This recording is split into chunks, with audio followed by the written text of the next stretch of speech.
उम्मीद करता हूं कि आप तमाम स्टूडेंट्स खैर ऑफियत से होंगे और बेताबी से इंतजार कर रहे होंगे कि आप लोगों का लेक्चर जो है वो स्टार्ट हो। सो लेक्चर फाइनली जो है वो स्टार्ट हो चुका है और अब हम जो है अपने लेक्चर को आगे लेके चलते हैं। कुछ चीजें हम जो है डिस्कस करेंगे। जैसे कि आप जानते हैं कि हमने लास्ट टाइम जो है एक्सरसाइज का सिर्फ 2 एमसीक्यू डिस्कस किए थे।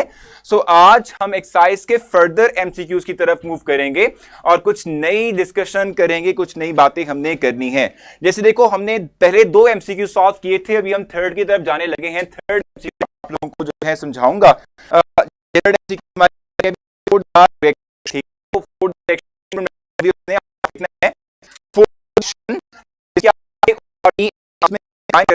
और उससे 3C बनता है। ठीक है, अब इसमें लिखा हुआ है the expression for the equilibrium constant is. अब आपने इसका एक्सप्रेशन देखना है कि क्या हो सकता है। देखो, इक्वेशन आपको क्या प्रोवाइड की गई है? इक्वेशन आपको प्रोवाइड की गई है भी 2A plus B and it will form, क्या बनाएगा भाई? ये 3C बनाएगा। ये रिवर्सिबल रिएक्शन है। ठीक है, अब इसके लिए केसी एक्सप्रेशन राइट करते हैं। केसी एक्सप्रेशन हमारे पास क्या होगा? कंसंट्रेशन ऑफ प्रोडक्ट ऊपर आ जाएगी divided by concentration of reactant नीचे हमारे पास आ जाएगी। ठीक है भाई, concentration of product raise to power में ऊपर आ जाएगी, नीचे कंसंट्रेशन ऑफ रिएक्टेंट आ जाएगी। सो ये केसी एक्सप्रेशन है जो कि हमने काफी दफा देखा हुआ है। ठीक है, सो इसका जो राइट ऑप्शन बनता है वो डी है। So D is the right option for this MCQ, MCQ number 3। ठीक है, इस तरीके से फोर्थ वन है when a system is at equilibrium state. ठीक है, अब इसमें ऑप्शंस आपने देखने हैं कि क्या पॉसिबल हो सकता है। The concentration of reactant and product becomes equal. दूसरा लिखा हुआ है the opposing reactions forward and reverse stop. तीसरा लिखा हुआ है डायनामिक की हम इस वक्त बात कर रहे हैं। ठीक है, इस वक्त नहीं, डायनामिक का जिक्र नहीं, सिर्फ इक्विलिब्रियम लिखा हुआ है उसने। ठीक है, थर्ड वन है हमारे पास है the rate of reverse reaction becomes very low. और फोर्थ वन है the rate of forward and reverse reactions becomes equal.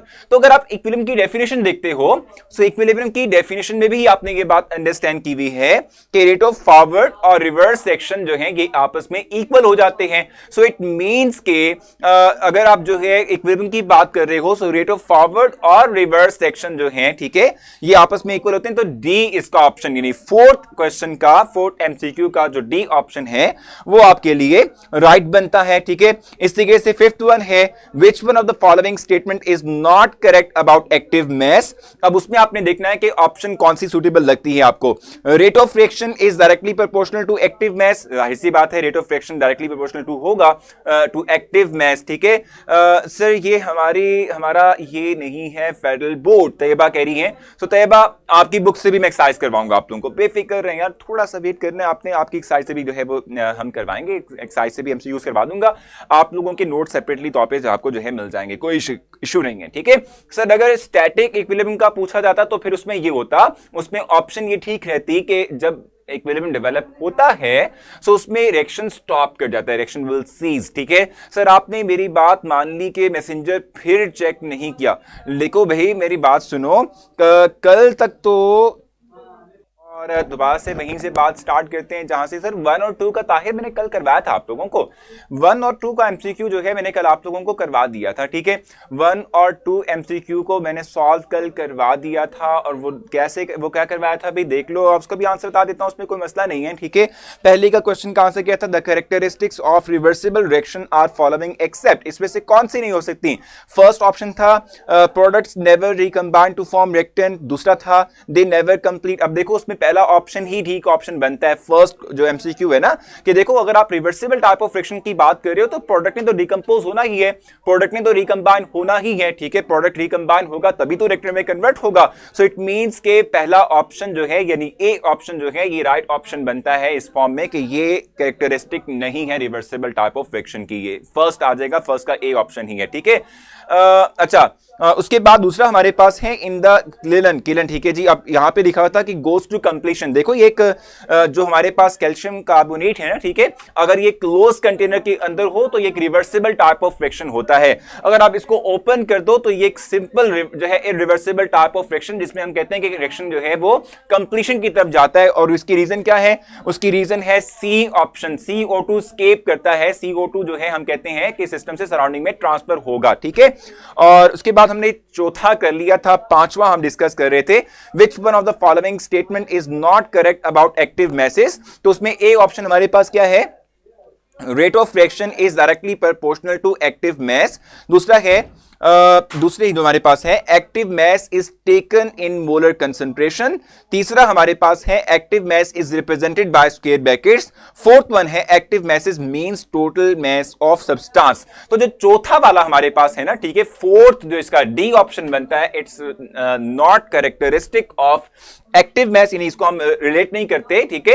Active mass हमने कहा था कि क्या होता है, मैंने कहा था लेट्स सपोज मेरे पास ये रेक्टेंट है, हम ये बात जानते हैं कि रेक्टेंट को कंज्यूम करवाने के लिए, रेक्टेंट को आपस में कंबाइन करवाने के लिए एटलीस्ट मिनिमम एनर्जी रिक्वायर होती है, ठीक है। कम से कम एनर्जी थोड़ी बहुत जरूर रिक्वायर होती है, जिसको हम एक्टिवेशन एनर्जी कहते हैं, और उस एनर्जी की बेस पर ये रिएक्ट करते हैं और अपने आप को फाइनल प्रोडक्ट में कन्वर्ट करते हैं। ठीक हो गया, क्लियर हो गया आप लोगों को, ठीक है। अब ये बात हम कह रहे हैं कि जैसे मैंने आपसे ये बात कही कि जो है ना हमारे रिएक्टेंट्स हैं उनको एनर्जी मिनिमम रिक्वायर है, तो एक्टिव मास का मतलब ही होता है कि वो रिएक्टेंट के जिनके पास वो मिनिमम एनर्जी मौजूद हो, अवेलेबल हो, ठीक है। वो रिएक्टेंट के जिनके पास मिनिमम एनर्जी मौजूद हो कि वो रिएक्ट करें और अपने आप को फाइनल प्रोडक्ट में कन्वर्ट करें, इसको हम क्या कहते हैं, इसको हम सिंपली कहते हैं एक्टिव मैसेज, ठीक है। इनको रिएक्टेंट की एक्टिव मैसेज कहा जाता है, ठीक हो गया।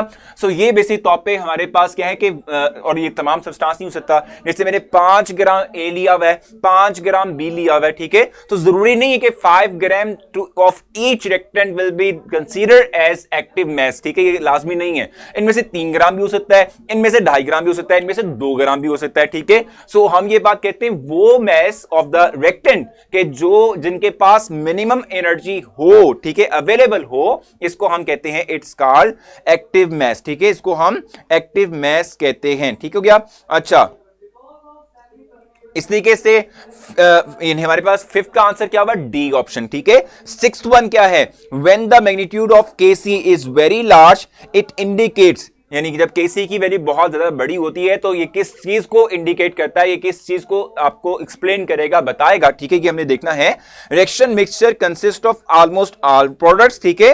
Reaction mixture consist of almost all reactants, reaction has no gone to completion, reaction mixture is has negligible products. तो इसमें आप देख लें कि आप जानते हैं कि अगर केसी वैल्यू लार्ज हो तो इसका मतलब सिंपली तौर पे क्या होता है, क्योंकि आप देखते हैं ये एक रेशो है प्रोडक्ट की और रिएक्टेंट की कंसंट्रेशन की, ये बेसिक तौर पे हमारे पास एक रेशो है। तो केसी वैल्यू किस केस में ज्यादा होती है, केसी वैल्यू इस केस में ज्यादा होगी कि जब हमारे पास प्रोडक्ट ग्रेटर होगा, यानी कि प्रोडक्ट की अमाउंट ज्यादा होगी, ठीक है। तो समहाउ हम कहेंगे कि इसका जो राइट ऑप्शन बनता है, 6th वन का जो राइट ऑप्शन बनता है वो ए है, ठीक है। 6th वन का ए ऑप्शन जो है हमारे पास क्या होगा, राइट ऑप्शन बनेगा, ठीक है। इस तरीके से हम कहते हैं when the magnitude of KC is very small it indicates, जब हमारे पास केसी वैल्यू बहुत थोड़ी होती है तो इसका मतलब क्या होता है।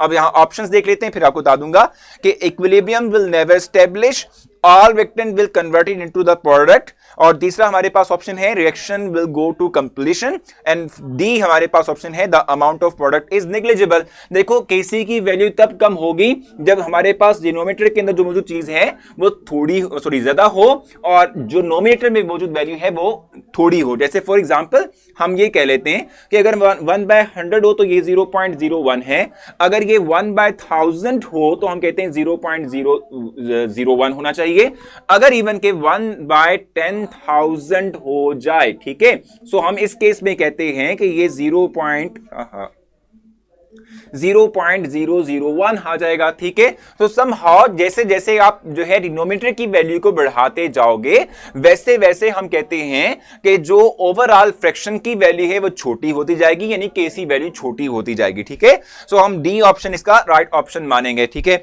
8th वन है reaction will have comparable amounts, ठीक है, of reactant and product at equilibrium state have.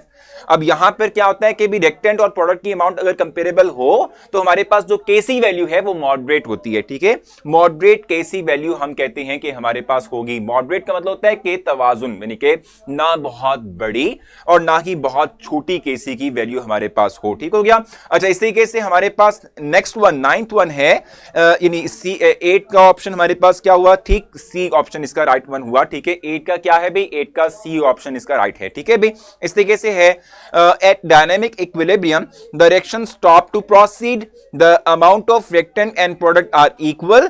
C option है the speed of forward and reverse reactions are equal, and D option है the reaction can no longer be reverse. ठीक है, सो इसका जो right option बनता है ना ninth one का, उसमें सी ऑप्शन इसका राइट बनेगा, जो कि है the speed of forward and reverse reactions are equal. So C option is the right one for ninth question. Ninth question में सी ऑप्शन ठीक रहेगी। ठीक हो गया। अच्छा, उसके बाद 10th वन है in our reversible irreversible reaction, ठीक है, डायनामिक इक्विलिब्रियम नेवर एस्टैब्लिश। बिल्कुल ठीक है। देखो एक रिएक्शन ही हमारे पास क्या है, ए कन्वर्ट हो रहा है बी में, ये है ही इरिवर्सिबल टाइप ऑफ फ्रिक्शन। इसमें हम जो है इंटर कन्वर्जन करवा ही नहीं सकते। ठीक है, हमारे पास सिंगल रिएक्शन है, सिंगल हैंडेड रिएक्शन हमारे पास आ जाता है, तो उस पे हम कहते हैं कि इक्विलिब्रियम डेवलप हो ही नहीं सकता। इक्विलिब्रियम का मतलब क्या होता है कि एक ऐसा प्रोसेस, एक ऐसी स्टेज, ठीक है, जिसमें कि हमारे पास दो तरफ जाने वाला रिएक्शन या दो तरफ जाने वाला जो प्रोसेस है वो इक्वल रेट पर, इक्वल स्पीड पर चले। ठीक है, लेकिन ये तो है ही सिंगल टाइप ऑफ फ्रिक्शन, जिसमें कि रिएक्टेंट सिर्फ फॉरवर्ड डायरेक्शन में मूव करते हुए प्रोडक्ट में कन्वर्ट हो रहे हैं, रिवर्स जा ही नहीं रहा। ठीक है, सो इसको हम समहाउ कह सकते हैं कि इसमें स्टैब्लिश नहीं होगा रिएक्शन के अंदर। हम कहते हैं सर की आवाज बहुत क्लियर है, बहुत क्लियर है यार, कुछ भी मसला नहीं है sir. Why sir was answering question before, सारे कर रहा हूं मैं। ठीक है, अच्छा, सो ए को बी में कन्वर्ट कर सकते हैं, बी तो कन्वर्ट हो ही नहीं सकता, तो इसमें हमारे